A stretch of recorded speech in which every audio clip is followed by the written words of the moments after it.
आप सुन रहे हैं कहानियों का सफर। डरते रहिए, सुनते रहिए। आइए दोस्तों, आप लोगों का स्वागत है एक और नए एपिसोड में। कुछ घर ऐसे होते हैं जो बस घर नहीं होते, उनकी दीवारें सांस लेती हैं, छतें किसी की आहट सुनती हैं और कमरे किसी का इंतजार करते हैं। साल 1991 उत्तर प्रदेश के एक पुराने शहर श्रीनगर में एक सरकारी फ्लैट नंबर C13 जो 5 सालों से बंद पड़ा था। इन 5 सालों में कोई भी उसे फ्लैट के अंदर नहीं गया था। जब एक मासूम सी फैमिली उस फ्लैट में रहने आई तो उन्हें क्या पता था कि वो सिर्फ घर नहीं बदल रहे, वो किसी आत्मा के अधूरे अंत की दहलीज पर कदम रख रहे थे। ये कहानी है एक जली हुई रूह की, एक बच्चे के डर की और उस घर की जिसे कभी खाली नहीं किया गया, सिर्फ ताला लगाया गया था।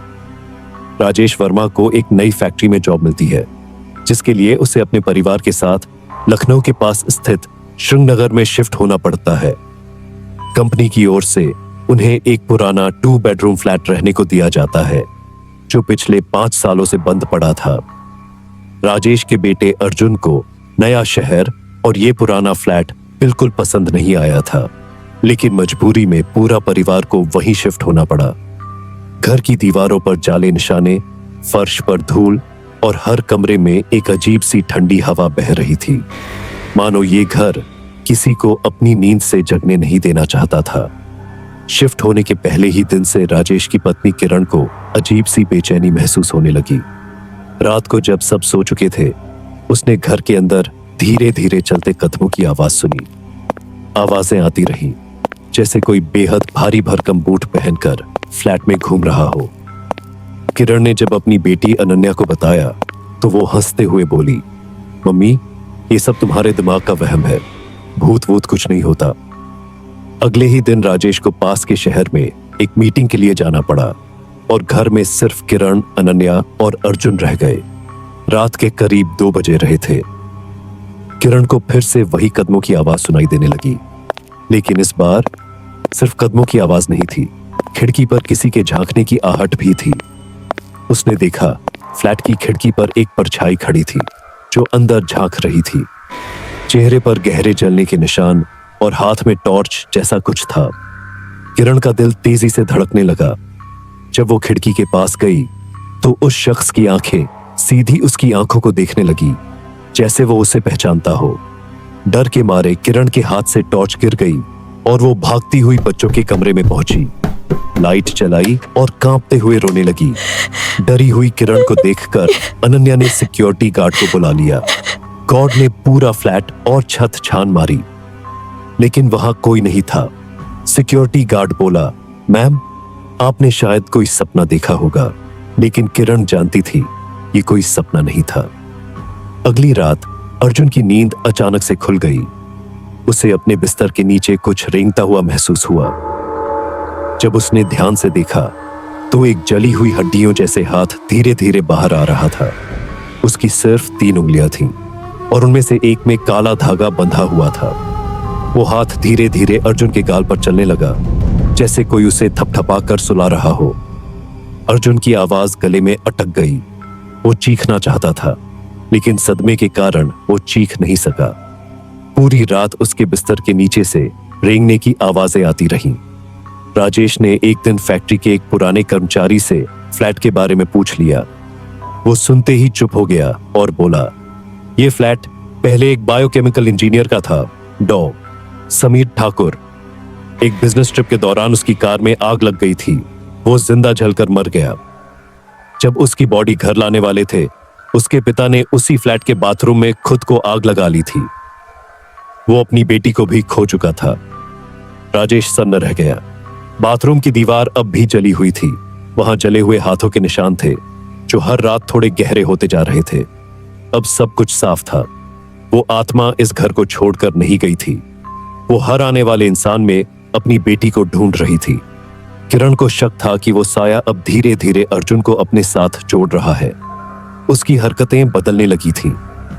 वो अकेले बड़बड़ाने लगा था और कई बार रात को नींद में जलने की बदबू आने लगती थी। एक रात अचानक घर की सभी लाइटें गुल हो गई थी। बाथरूम का दरवाजा अपने आप खुला हुआ था। फ्लैट में धुआं भर गया और एक आग में झुलसा इंसान अपनी 3 उंगलियों से दीवार पर कुछ लिख रहा था। मुझे मेरी बेटी वापस दो। किरण ने चीखते हुए अर्जुन को पकड़ा और घर से बाहर निकलकर भागी। रात के लगभग 2:47 रहे थे। पूरा फ्लैट सन्नाटे और ठंडी हवाओं से भर गया था। लाइटें अचानक झपकने लगीं और तभी घर की सारी लाइट्स गुल हो गईं। किरण का दिल जोर जोर से धड़कने लगा। बाहर बिजली का कोई कट नहीं था, मगर ये फ्लैट खुद ही किसी और दुनिया में चला गया था। अनन्या की चीख सुनाई दी, मम्मी, अर्जुन, अर्जुन बिस्तर पर नहीं है। फ्लैट के बाथरूम का दरवाजा धीरे धीरे खुद ही चरमराते हुए खुला। अंदर से गाढ़े धुएं की लहरें बाहर आने लगीं। किरण और अनन्या जब अंदर गईं, तो अर्जुन बाथरूम के फर्श पर बैठा था। उसके चारों ओर कोई कालिक से बनी गोल आकृति सर्कल बनी हुई थी। वो नीचे कुछ बड़बड़ा रहा था, बाबा, मैं तुम्हारी बेटी नहीं हूं, मुझे छोड़ दो। उसके गले की आवाज उसकी अपनी नहीं थी। वो आवाज किसी बूढ़े जले हुए आदमी की थी। पत्थरों की दीवार पर कोयले जैसी राख से कुछ लिखा गया था और वो हर सेकंड अपने आप गहरा होता जा रहा था। वो मेरी बेटी है, वो मेरी है, तुम उसे ले जा नहीं सकते। वो वाक्य दीवार पर आत्मा खुद लिख रही थी। किरण डर के मारे कांप रही थी। उसे अपने बेटे को बाहर निकालना था, लेकिन जैसे ही उसने अर्जुन को उठाना चाहा, अर्जुन की आंखें सफेद हो गईं और वो अजीब सी आवाज में हंसने लगा। वो जला हुआ इंसान सामने आता है। ठीक उसी पल बाथरूम के शीशे में कुछ दिखाई दिया, एक जलता हुआ इंसान।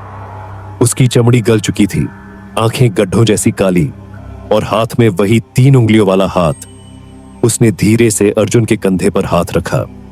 फिर उसने शीशे की तरफ देखा और जैसे सीधा किरण की आंखों में झांकते हुए कहा, तू मेरी बेटी को मुझसे क्यों छीन रही है? ये घर मेरा है, ये बच्चा मेरा है। किरण ने हिम्मत जुटाई। उसने अर्जुन को कसकर पकड़ा और जोर से चिल्लाई, तू कोई बाप नहीं, तू सिर्फ एक साया है जो कभी जल गया था पर अब भी अपनों को नहीं छोड़ पा रहा।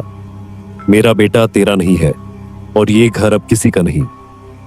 अचानक जोर की आग की लपट फूटी और पूरे फ्लैट में तेज रोशनी भर गई।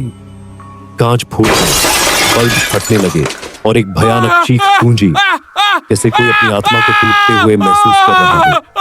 किरण ने अनन्या और अर्जुन को पकड़ा और तीनों किसी तरह भागते हुए फ्लैट से बाहर निकले। जैसे ही दरवाजा बंद हुआ, पीछे से एक भारी आवाज आई, मैं अब भी यही हूं। आज कई सालों बाद भी वो फ्लैट सी तरह बंद पड़ा है। दीवारें अब और काली हो चुकी हैं, लेकिन कभी कभी कोई बच्चा वहां से गुजरता है और कहता है, मम्मी, उस खिड़की पर कोई अंकल खड़ा था। उसके पास 3 उंगलियां थीं और वो मुस्कुरा रहा था। कुछ घर सिर्फ ईंटों से नहीं बनते, कुछ घर रूहों की कैद होते हैं और वो कैद तब तक नहीं टूटती जब तक कोई उस दर्द को समझ ना ले। अगर आपको हमारी वीडियो पसंद आए तो हमारे चैनल को लाइक और सब्सक्राइब और शेयर करना ना भूले, ताकि हम और भी ऐसी डरावनी कहानियां आपके लिए ला सके।